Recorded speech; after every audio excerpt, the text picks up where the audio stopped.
teman-teman, perkenalkan nama saya Chelsea Novita dari F12. Sekarang saya akan menjelaskan mengenai irisan kerucut. Sebelumnya sudah pernah dibahas mengenai lingkaran, parabola, dan juga elips. Di video ini saya akan menjelaskan mengenai hiperbola. Kita masuk ke pengertian hiperbola secara umum. Secara umum, hiperbola merupakan suatu bangun datar yang diperoleh dengan mengiris bangun ruang kerucut yang saling bertolak belakang memotong tegak lurus bangun kerucut tersebut, tetapi tidak memotong puncak tersebut. Jadi, ini gambar irisan kerucut. Jadi, sebuah bangun datar kerucut, sebuah bangun ruang kerucut yang diiris dari berbagai sisi. Dan ini adalah hiperbola sesuai dengan pengertian yang sudah dijelaskan sebelumnya. Sekarang, kita akan masuk ke pengertian lain dari hiperbola. Jadi, hiperbola adalah tempat kedudukan titik-titik yang selisih jaraknya terhadap dua titik tertentu adalah tetap. Selisih jarak di sini adalah panjang sumbu nyata, dan dua titik tertentu adalah titik fokus atau F1 ataupun F2. Saya akan menjelaskan lebih lanjut mengenai ini di bagian selanjutnya. Sekarang kita masuk ke jenis-jenis dari hiperbola. Secara umum, hiperbola itu terbagi menjadi dua, yaitu hiperbola horizontal dan hiperbola vertikal. Tetapi kalau membahas titik pusat seperti 0,0 ataupun A, B, maka jenis-jenisnya terbagi menjadi 4, yaitu hiperbola horizontal dengan titik 0,0 dan hiperbola horizontal dengan titik A, B, hiperbola vertikal dengan titik 0,0 dan hiperbola vertikal dengan titik A, B. Sekarang di gambar ini kita melihat ada 4 buah titik, yaitu F1 dan F2, P1 dan P2. Jadi P1 dan P2 inilah yang disebut sebagai vertex atau titik puncak, dan F1 dan F2 inilah yang disebut sebagai titik fokusnya. Dan jarak dari P1 ke P2 itulah yang disebut sebagai panjang sumbu nyata. Jadi pengertiannya tadi, yang selisih jaraknya terhadap dua titik tertentu adalah tetap. Selisih jarak panjang sumbu nyata berarti P1 ke P2, dan dua titik tertentu berarti F1 dan F2. Kita akan membahas lebih lanjut mengenai pengertian dari hiperbola ini di bagian selanjutnya. Sebelumnya saya akan menjelaskan terlebih dahulu unsur-unsur dari hiperbola. Saya akan memulai dari hiperbola horizontal. Bisa dilihat ini adalah gambar sebuah hiperbola horizontal. Unsur yang pertama ada titik fokus. Titik fokus sudah dijelaskan tadi, yaitu sebuah titik tertentu. Di sini ada F1 dan di sini ada F2. Kemudian titik puncak atau P1 dan P2 itu terletak di sini. P1 dan P2 sudah dijelaskan sebelumnya. Dan untuk titik pusat pada hiperbola horizontal di gambar yang ini yaitu 0,0, tapi dia bisa juga A, B.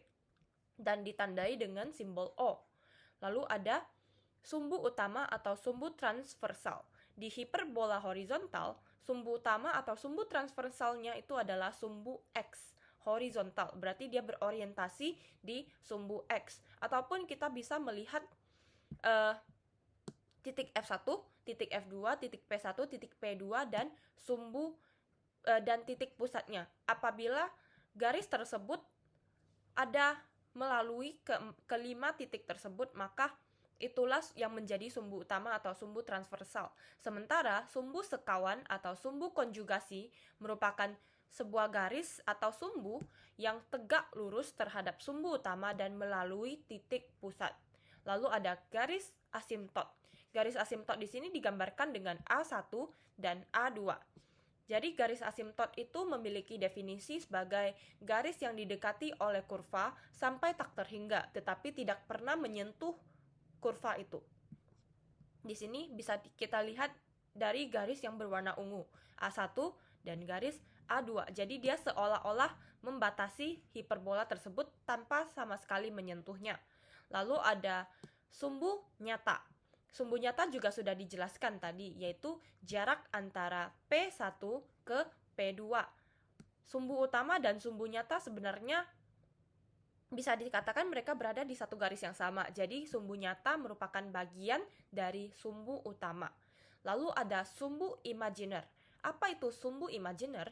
Jadi ketika kita melihat garis sumbu nyatanya, yaitu jarak antara P1 dan P2, kita dapat menarik garis yang tegak lurus, yang titiknya itu ada di kedua titik asimptotnya, menyentuh kedua asimptotnya seperti ini. Kemudian kita bisa menarik garis untuk lebarnya sesuai dengan jarak atau panjang dari si sumbu nyatanya, sehingga membentuk sebuah persegi yang berwarna hijau seperti ini. Lalu ketika garis yang merupakan garis lebarnya ini, apabila kita geser mendekati ke sumbu sekawan atau sumbu yang bertegak lurus dengan si sumbu utama, maka ia akan membentuk yang namanya sumbu imajiner atau yang di sini kita tandai dengan titik A dan B. Kemudian ada latus rectum. Pengertian latus rectum sendiri merupakan tali busur terpendek yang melalui titik fokus. Jadi di sini ada 2 titik fokus dan ada 2 latus rectum, yaitu antara titik C ke D dan titik E ke F. Kemudian kita bisa melihat hubungan dari unsur-unsur berikut. Jadi ada yang namanya A, setengah panjang sumbu nyata. Kita bisa melihat A di sini. Karena tadi sumbu nyata merupakan jarak antara P1 ke P2, maka setengahnya berarti antara O ke P2. Itulah yang disebut sebagai A. Lalu ada B. B itu adalah setengah panjang sumbu imajiner. Sumbu imajiner tadi dari A ke B. Sekarang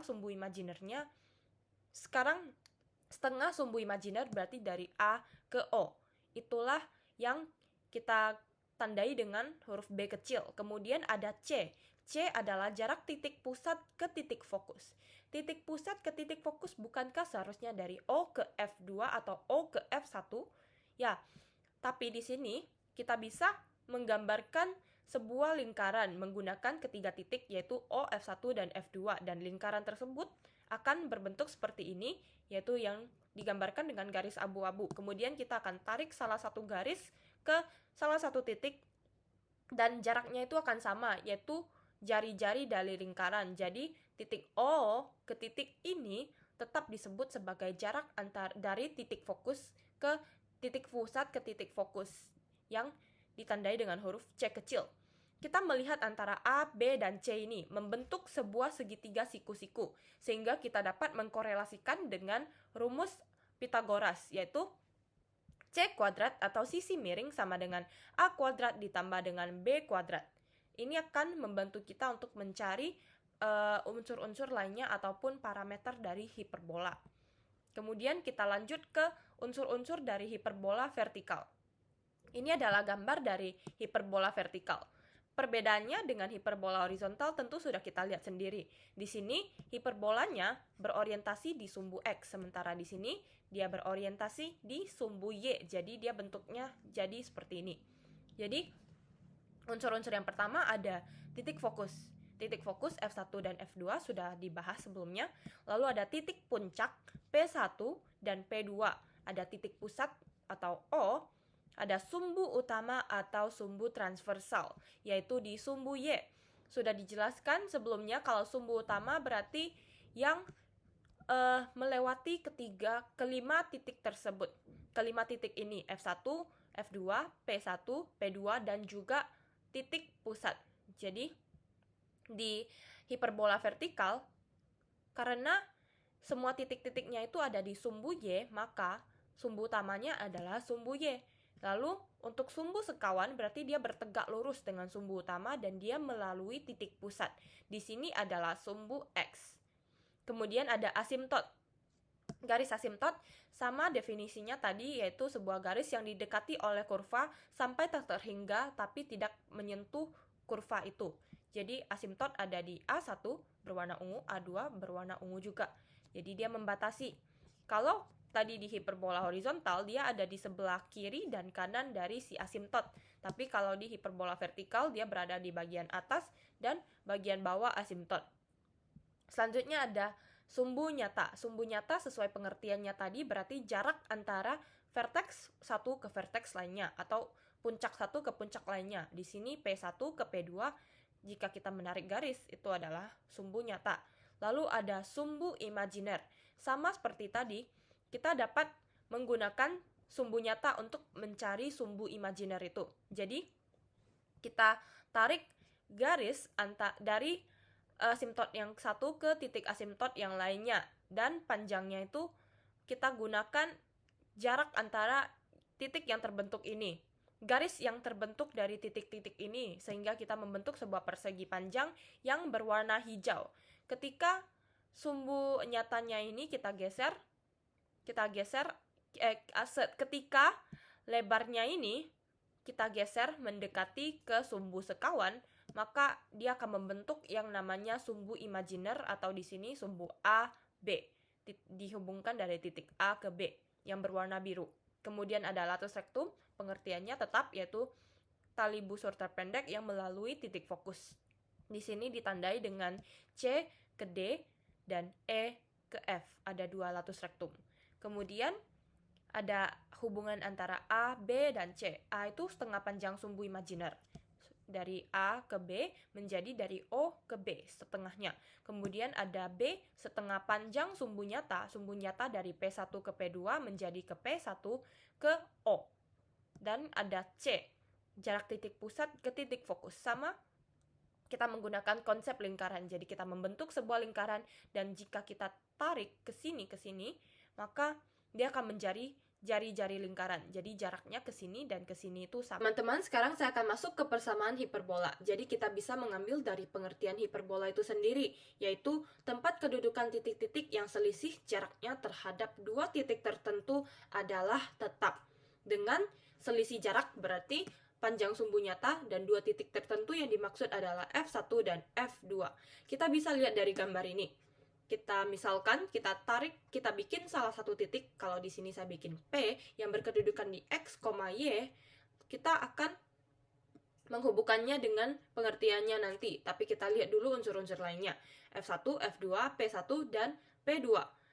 Kenapa di F1 ini adalah C, negatif C, 0? Karena C merupakan sebuah parameter yang menyatakan panjang dari titik pusat ke titik fokus, sehingga karena F1-nya berada di sisi kiri sumbu X, dia menjadi negatif, dan F1 berkedudukan di negatif C, 0. Sementara untuk P1, A merupakan sebuah parameter untuk menyatakan jarak dari titik pusat ke titik puncak atau vertex, sehingga karena berada di sisi kiri sumbu X menjadi negatif A, 0. Dan untuk P2 itu A, 0 dan F2 adalah C, 0. Kita lihat di sini A dan A. A tadi merupakan jarak dari titik pusat ke titik puncak. Kalau sumbu nyata berarti dinyatakan dengan 2A, karena bukan ke satu titik puncak saja, tetapi ke dua titik puncak. Jadi A tambah A sama dengan 2A.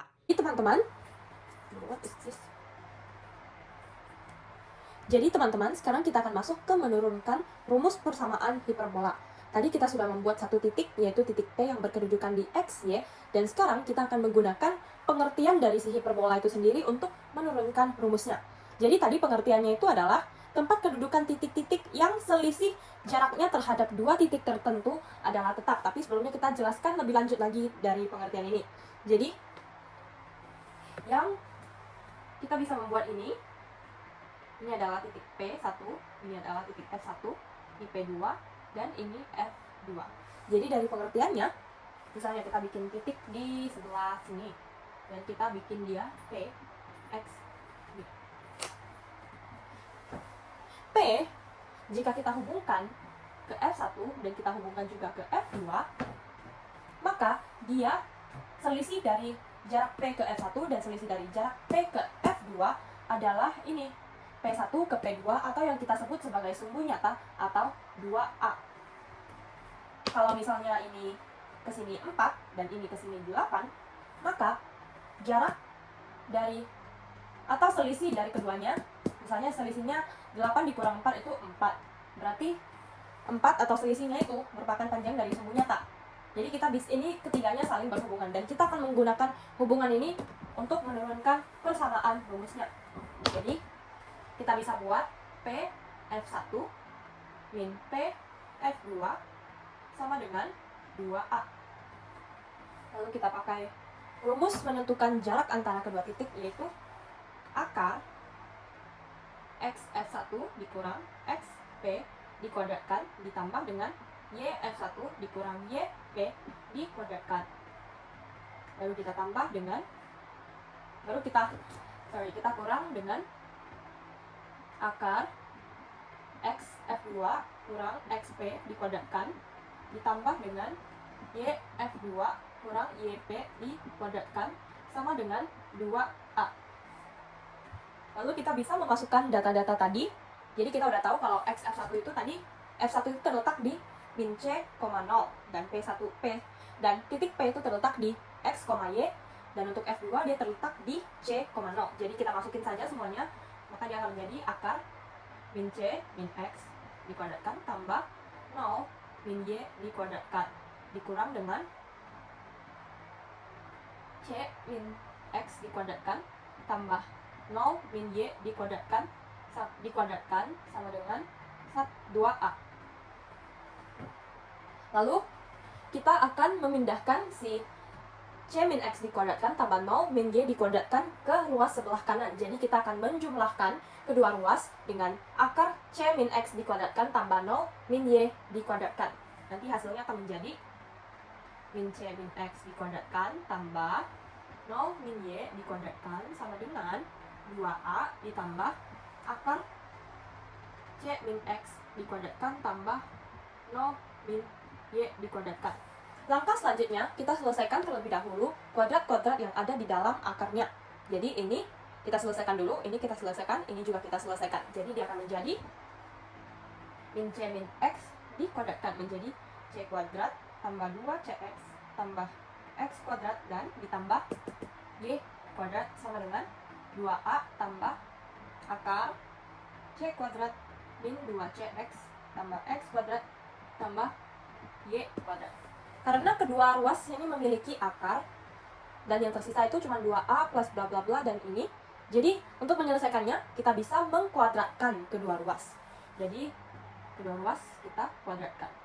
Berarti ini jika dikuadratkan maka dia akan menjadi C kuadrat plus 2CX plus X kuadrat plus Y kuadrat. Jadi akarnya hilang. Kalau yang di sini jika dikuadratkan, kita tidak bisa langsung kuadratin. Misalnya 2A dikuadratin langsung dan ini langsung dikuadratin. Kita pisahkan, tidak bisa karena ini ada 2A ditambah. Jadi ketika ingin mengkuadratkan sebuah ruas, kita kuadratkan langsung, kita kuadratinnya seperti ini. Berarti masih berlaku ketetapan kali pelangi.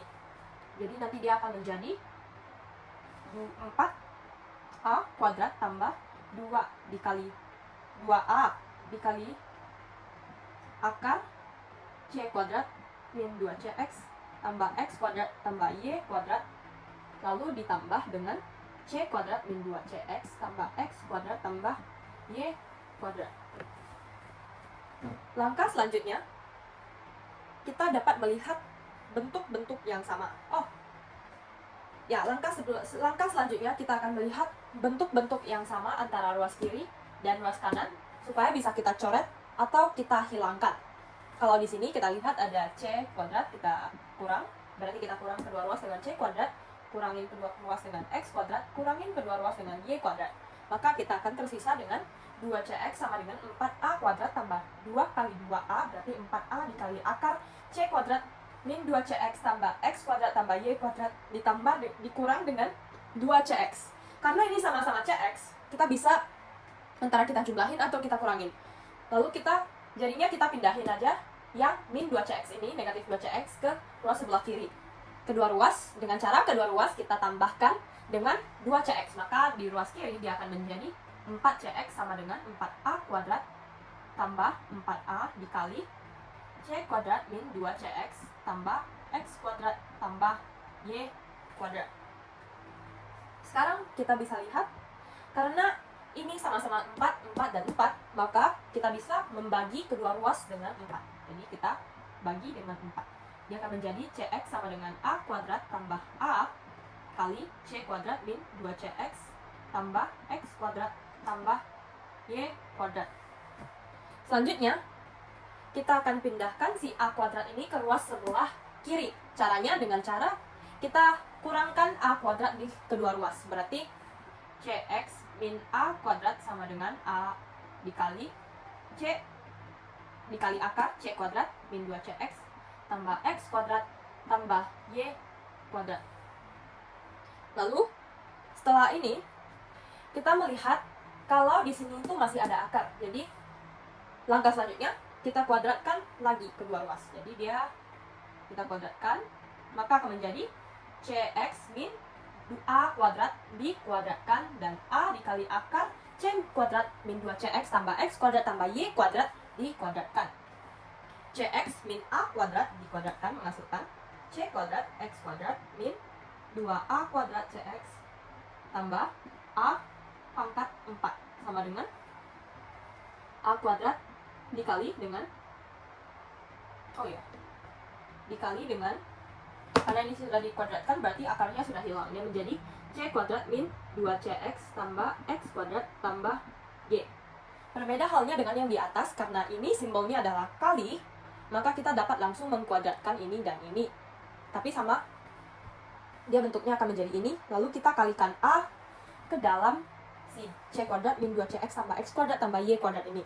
Lalu dia akan menjadi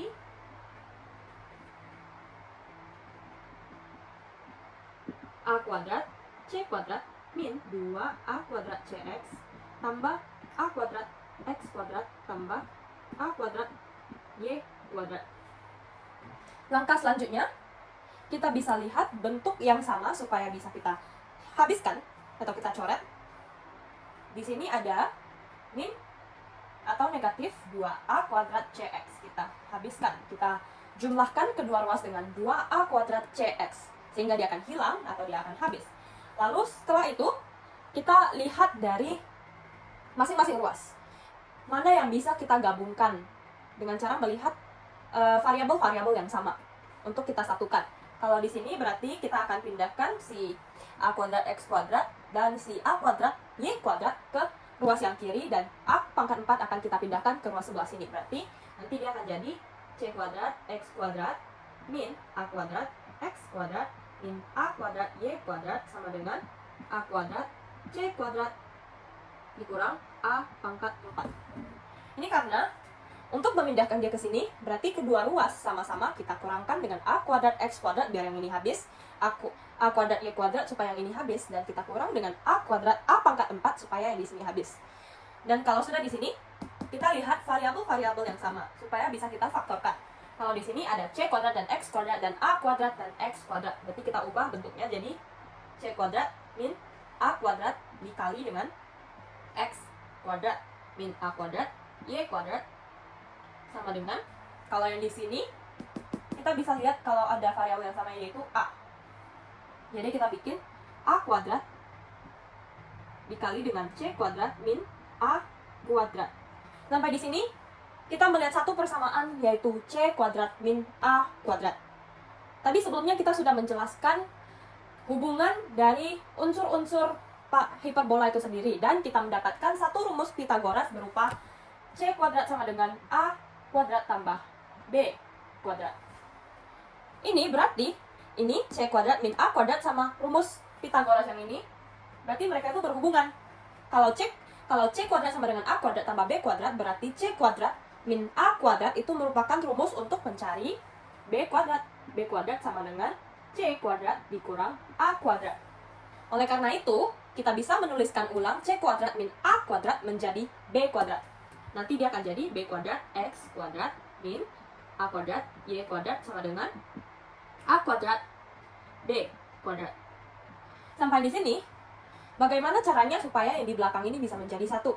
Yaitu dengan cara kita bagikan kedua ruas dengan a kuadrat b kuadrat. Jadi kita bagi a kuadrat b kuadrat, yaitu bagi dengan ini sendiri. Maka untuk di ruas yang sebelah kiri, dia akan menjadi x kuadrat min a kuadrat min dikurang per x kuadrat per a kuadrat min y kuadrat per b kuadrat sama dengan 1. Dan ini adalah rumus atau persamaan dari si hiperbola. Kalau untuk yang hiperbola yang pusatnya itu di AB, kita bisa tuliskan seperti ini. X min H AB atau HK supaya bisa membedakan dengan parameternya. X min H dikuadratkan per A kuadrat min X min K dikuadratkan per B kuadrat sama dengan 1. Ini untuk yang berpusat di A, B atau H, K. Dan untuk rumus-rumus yang sedang kita bahas ini merupakan rumus untuk hiperbola horizontal. Lalu selanjutnya kita akan bahas untuk hiperbola vertikal. Sekarang kita akan membahas untuk hiperbola vertikal. Jadi, kalau tadi kita sudah membuat permisalan di hiperbola horizontal, sekarang kita bikin untuk yang di vertikal. Jadi kita bikin ini O, kita bikin 2 titik sebagai P, lalu kita bikin titik fokusnya.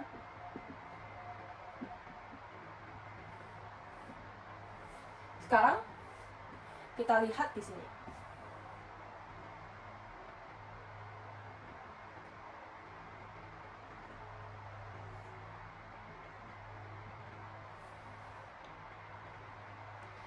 Kalau di hiperbola vertikal, F1-nya berkedudukan di bagian atas sumbu Y.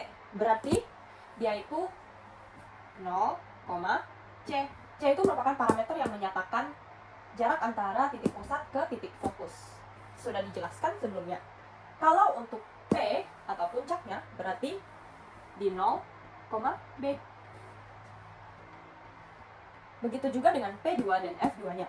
Kalau di P2 dia akan menjadi 0, min B. Dan untuk di F2 dia akan menjadi 0, min C. Jadi F1 dan F2-nya itu seperti berkebalikan. Kalau di C, 0, yang di sini C, 0.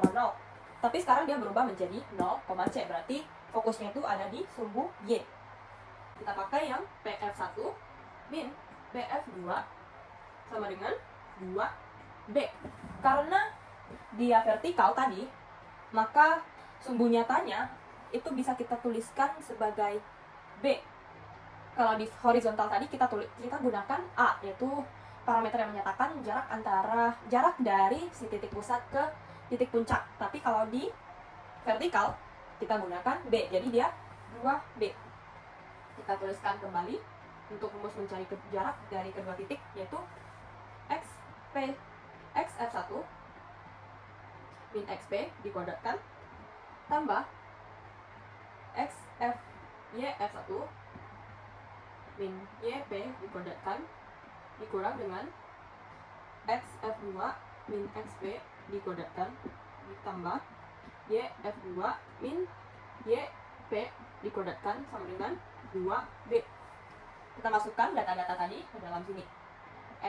F1 menjadi 0, XP yaitu X dikuadratkan tambah YF1 yaitu min C min Y dikuadratkan. F1-nya C, sorry. Jadi C min Y dikuadratkan kurang XF2 berarti 0, XP tetap X kuadratkan ditambah YF2 berarti min C dan min Y dikuadratkan sama dengan 2B. Sama halnya seperti penurunan rumus pada hiperbola vertikal, kita pindahkan ini ke sini, berarti dia akan menjadi plus, karena kedua ruas kita tambahkan dengan akar 0 min X dikuadratkan tambah min C min Y dikuadratkan. Ini akan menjadi 0.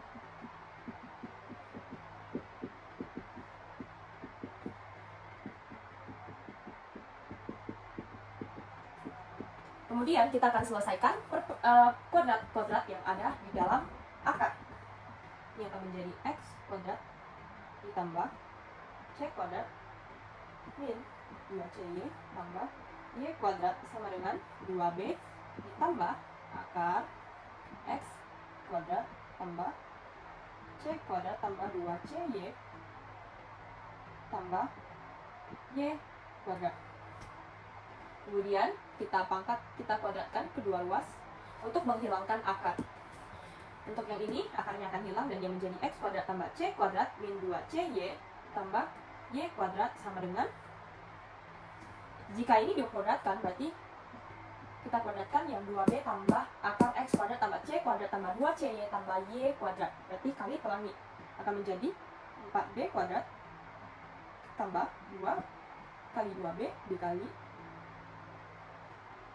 akar dari C X kuadrat C kuadrat tambah 2CY tambah Y kuadrat dan tambah X kuadrat tambah C kuadrat tambah 2CY tambah Y kuadrat. Kita cari bentuk-bentuk yang sama supaya bisa kita hilangkan atau kita coret. Itu X kuadrat dan X kuadrat, C kuadrat dan C kuadrat. Kemudian ada Y kuadrat dan tersisa 2C, min 2CY dan plus 2CY. Karena dia bentuknya sama, bisa kita jumlahkan ataupun kita kurangkan. Karena kita mau pindahkan dia ke sini, maka kedua ruas akan kita kurangkan dengan 2CY supaya 2CY di sini bisa hilang. Dia akan menjadi min negatif 4CY sama dengan 4B kuadrat tambah 4B dikali dengan akar X kuadrat tambah C kuadrat tambah 2CY tambah Y kuadrat. Jadi karena di kedua ruas ini sama-sama ada 4, min 4CY, min 4B kuadrat, min 4B, maka kita dapat membagikan kedua ruas dengan 4. Dia akan menghasilkan min CY sama dengan B kuadrat tambah B dikali X kuadrat tambah C kuadrat tambah 2CY tambah Y kuadrat. Lalu kita akan pindahkan si B kuadrat ini ke ruas sebelah kiri. Jadi kita minus atau kita kurangkan kedua ruas dengan B kuadrat. Ini akan menjadi min CY min B kuadrat sama dengan, ini akan hilang di sebelah ruas kanannya, maka tersisa B dikali akar X kuadrat tambah C kuadrat tambah 2CY tambah Y kuadrat. Setelah itu kita akan kuadratkan kedua ruas supaya kita dapat menghilangkan akar yang ada di ruas kanan ini. Min CY, negatif CY min B kuadrat dikuadratkan akan menjadi C kuadrat Y kuadrat tambah 2B kuadrat CY tambah B pangkat 4 sama dengan B kuadrat dikali dengan X kuadrat tambah C kuadrat tambah 2CY tambah Y kuadrat. Kita kalikan ini ke sini, maka akan menjadi, kita tuliskan ulang persamaannya, B kuadrat X kuadrat tambah B kuadrat C kuadrat tambah 2B kuadrat CY tambah B kuadrat Y kuadrat. Kita lihat antara kedua ruas ini yang sama adalah 2B kuadrat CY, jadi bisa kita coret atau kita kurangkan 2B kuadrat CY di kedua ruas sehingga ini bisa hilang. Lalu kita tuliskan ulang, dia akan menjadi C kuadrat Y kuadrat B pangkat 4 B kuadrat X kuadrat tambah B kuadrat C kuadrat tambah B kuadrat Y kuadrat. Kita lihat variabel-variabelnya, lalu kita gabungkan supaya bisa kita faktorkan. Jadi kita akan pindahkan B kuadrat C kuadrat ke sebelah sini. Lalu untuk di ruas kiri adalah sisanya, berarti B kuadrat X kuadrat tambah B kuadrat Y kuadrat dikurang C kuadrat Y kuadrat. Berarti kedua ruas kita kurangkan dengan C kuadrat Y kuadrat dan dikurangkan juga dengan B kuadrat C pangkat C kuadrat. Setelah sudah kita gabung-gabungkan seperti ini, kita faktorkan. Berarti yang di ruas kiri menjadi B kuadrat dikali B kuadrat kurang C kuadrat. Yang di sebelah kanan akan menjadi B kuadrat X kuadrat tambah B kuadrat dikurang dengan C kuadrat dikali dengan Y kuadrat. Ini juga berkaitan dengan Pitagoras tadi.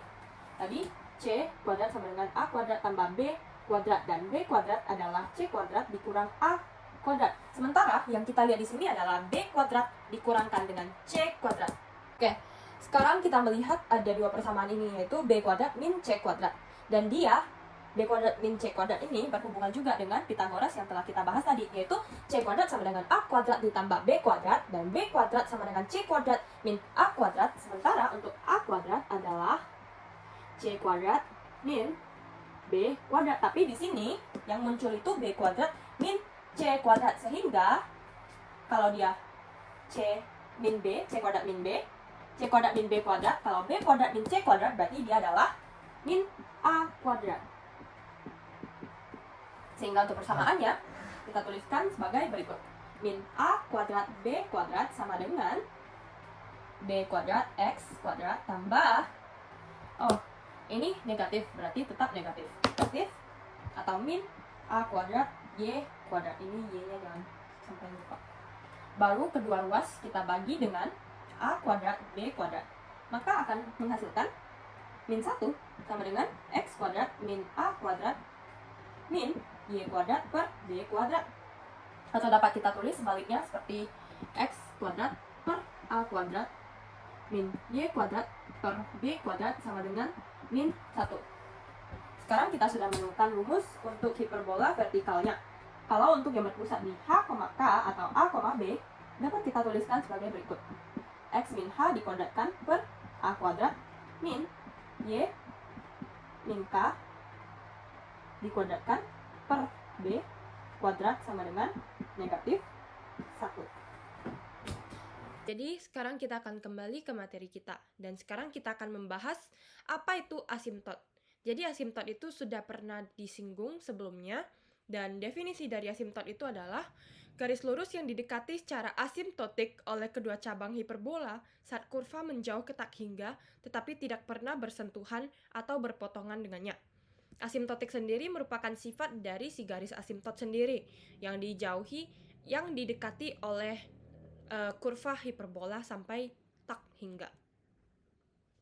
Sekarang kita akan melihat bagaimana penurunan persamaan dari si asimtot. Kita bisa menggunakan persamaan hiperbola untuk mencari persamaan asimtot. Sebelumnya kita lihat terlebih dahulu sifat-sifat dari si asimtot. Ini ada A1 dan A2 dan mereka sama-sama berpotongan di titik pusat. Jadi kita pakai rumus hiperbola untuk mencari si asimtot. Kita akan pindahkan si Y kuadrat per B kuadrat dengan 1. Jadi kedua ruas kita tambah atau kita jumlahkan dengan Y kuadrat per B kuadrat dan kita kurangkan dengan 1. Sehingga akan menghasilkan Y kuadrat per B kuadrat sama dengan X kuadrat per A kuadrat min 1. Kemudian kedua ruas kita kalikan dengan B kuadrat per X kuadrat. Untuk ruas kiri akan menjadi Y kuadrat per X kuadrat karena B-nya akan hilang. Kemudian ruas kanan, dia akan menjadi B kuadrat per A kuadrat, karena X kuadratnya hilang. Lalu, dikurang dengan B kuadrat per X kuadrat, karena dikali dengan negatif 1. Kemudian kita akan memisahkan yang di ruas kanan atau kita faktorkan. Jadi dia menjadi B kuadrat per A kuadrat, buka kurung, B kuadrat per A kuadrat dikali berapa untuk menghasilkan B kuadrat per A kuadrat, yaitu dikali dengan 1. Dan dikali berapa untuk menghasilkan negatif B kuadrat per X kuadrat, yaitu negatif A kuadrat per X kuadrat, supaya nanti di sini A kuadratnya bisa hilang. Kemudian kita lihat sifat-sifat yang sama di kedua ruas ini, yaitu sama-sama punya kuadrat, jadi kita akarkan kedua ruas. Untuk ruas yang kiri menjadi Y per X, ruas kanan menjadi plus minus B per A, akar 1 min A kuadrat per X kuadrat. Lalu sekarang kita lihat sifat dari si asimtot itu menuju tak hingga. Kalau di sini berarti kita lihat X kuadratnya. Apabila X itu plus minus tak hingga, maka A kuadrat per X kuadratnya sama dengan 0. Kenapa? Karena kalau misalnya si X ini menuju tak hingga, jika A kuadratnya dibagikan dengan si X kuadrat atau A kuadrat dibagikan dengan tak hingga, maka dia akan menghasilkan bilangan positif atau bilangan yang tak hingga, tak terbatas, sehingga kita ganti dengan 0 atau kita tuliskan dengan 0. Jadi 1 min 0 akan menjadi 1. Jadi nilainya tetap 1 sehingga menjadi Y per X sama dengan plus minus B per A. Atau jika kita kalikan kedua ruas dengan X akan menghasilkan Y sama dengan plus minus B per A X. Jadi kita mendapatkan dua garis. Yang pertama ada Y sama dengan B per AX. Dan garis kedua yaitu Y sama dengan min B per AX. Berarti gradien yang pertama itu positif, gradien yang kedua itu negatif. Untuk lebih jelas kita bisa lihat garis asimtotnya di sini. Y sama dengan B per AX atau yang positif, dia itu dimulai dari sini dan begini. Ini garis asimtotnya. Untuk yang Y sama dengan min B per AX atau gradiennya negatif, dia dimulai dari sini. Dan lihat, dia berpotongan di titik pusat. Lalu, di sini ada pernyataan, jika A sama dengan B, maka kedua asimtot hiperbola saling tegak lurus dan hiperbolanya disebut sebagai hiperbola ortogonal. Jika A sama dengan B, kita ambil persamaannya dan kita masukkan pernyataannya. A sama dengan B, berarti ini Y sama dengan min B per AX menjadi Y sama dengan min X, dan min Y dan Y sama dengan B per AX akan menjadi X. Jadi kita mendapatkan 2, yaitu Y sama dengan X dan Y sama dengan min X. Kalau kita kita cari gradiennya, maka M1 akan menjadi 1 dan M2 itu negatif 1. Kalau kita kalikan kedua gradien tersebut menghasilkan negatif 1. Berarti mereka saling tegak lurus, yang disebut sebagai hiperbola ortogonal di sini. Jadi asimtot itu dia itu selalu berpotongan di titik pusat, tetapi dia belum tentu tegak lurus. Selanjutnya, apabila pusatnya itu berada di A, B atau di pusat H, K ataupun alfa beta, kita bisa gantikan X dan Y-nya. X menjadi X min alfa atau X min H, ataupun Y min beta atau Y min K. Kalau di sini kita tulis Y min beta sama dengan plus minus B per A dikali dengan X min alfa. Untuk hiperbola vertikal pun dia sama dengan rumus atau persamaan asimtot di horizontal yang sudah kita coba sekarang. Karena pembuktiannya sama saja. Jadi kalau meskipun kita ubah yang ini menjadi negatif 1, pada akhirnya di sini nanti jika 1 dikurangkan dengan yang A kuadrat per X kuadrat, yang dimana X sama dengan plus minus tak, hingga dia akan tetap menjadi 1.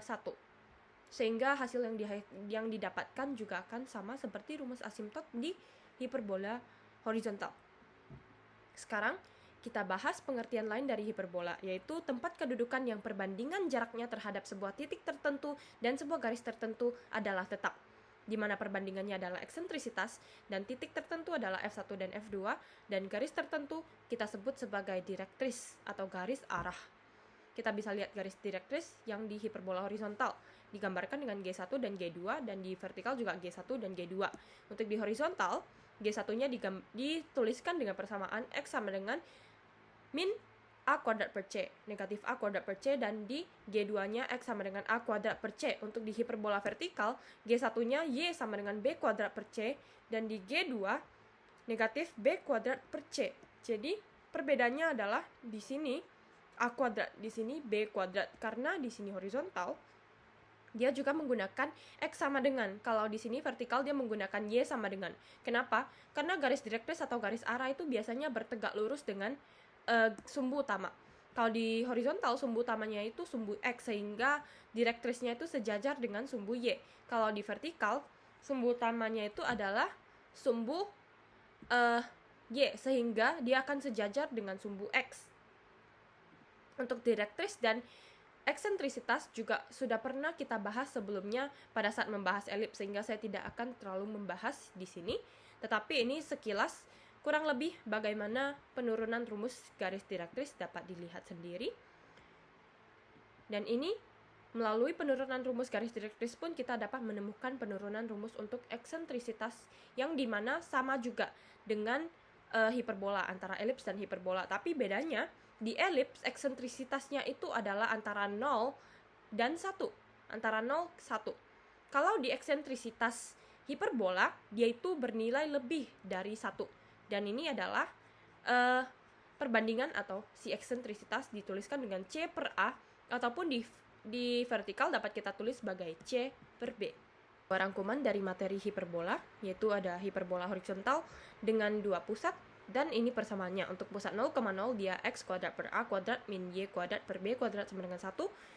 Untuk yang di pusat alfa, beta, dia tinggal mengubah X menjadi X min A, dan Y-nya menjadi Y min beta. Lalu fokusnya juga, kalau di hiperbola horizontal, fokusnya itu berada di sumbu X. Jadi F sama dengan plus minus C, 0. Ataupun yang di alfa, beta, dia itu alfa plus minus C, beta. Kalau di puncaknya juga sama, dia di sumbu X. Karena 5 titik itu ada di sumbu utama atau di sumbu transversalnya. Lalu untuk puncaknya itu plus minus A, 0 dan alfa plus minus A, beta. Kalau untuk persamaan garis arah atau direktrisnya juga sama. Kalau di 0,0 dia itu X sama dengan plus minus A kuadrat per C, dan untuk yang di pusat alfa, beta, dia alfa plus minus A kuadrat per C. Untuk hiperbola vertikal pun sama, tapi dia berorientasi di sumbu Y. Jadi, yang ini menjadi negatif 1. Kemudian, yang ini pun di sini fokusnya itu di sumbu X. Kalau di sini, di vertikal, sumbunya itu fokusnya itu di sumbu Y. Karena sumbu utamanya itu ada di sumbu Y. Begitu juga dengan puncaknya. Kalau untuk yang ini kurang lebih sama. Untuk dimana penjumlahannya.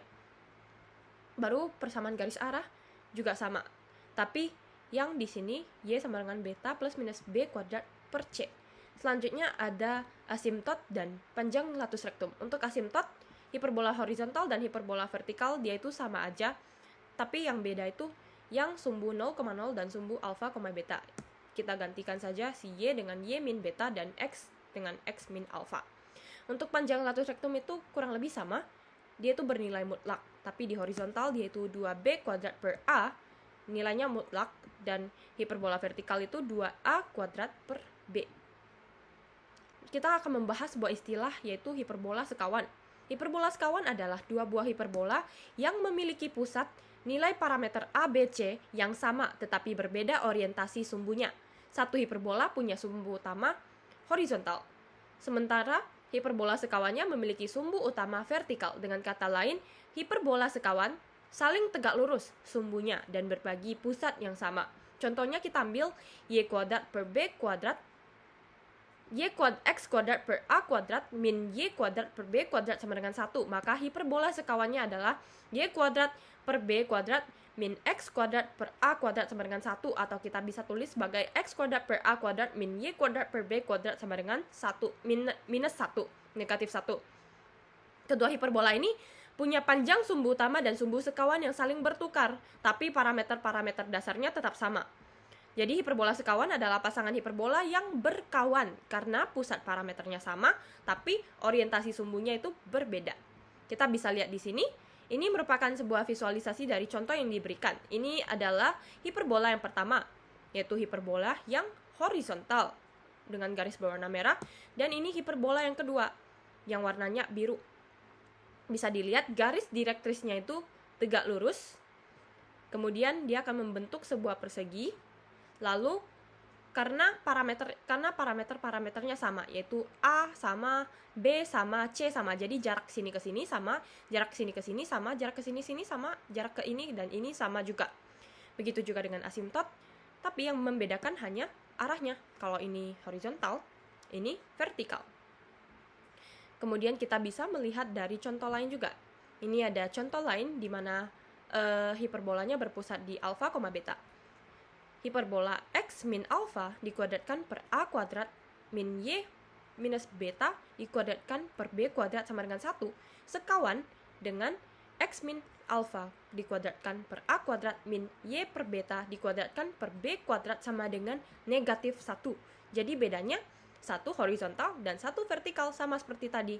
Kita bisa melihat parameter-parameternya sama, sehingga titik-titik misalnya jarak ini, jarak pusat ke vertex ataupun jarak pusat ke fokus itu sama. Asimtotnya juga sama.